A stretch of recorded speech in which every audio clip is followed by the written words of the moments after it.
तो hello hi नमस्कार, this is जरा परचित 1500 welcome back to my YouTube channel. तो गाइस आज 19 तारीख जुलाई, तो आज आमर रिजल्ट बीपीएड एमपीएड रिजल्ट बाहर।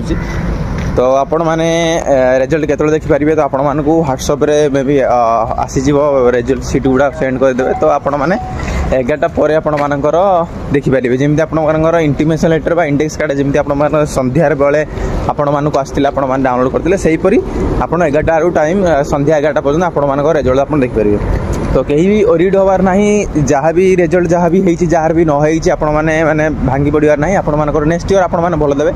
समस्त कैरियर मार्क सब सामान थाए, खाली मेन है फिजिकल। तो पीएफटी जब ये वर्ष कहार भी न हो तो पीएफटी लास्ट ईयर जमी नेक्स्ट ईयर जमी पीएफटी भल करेंगे से अनुसार आप प्रैक्टिस करके आसीथे।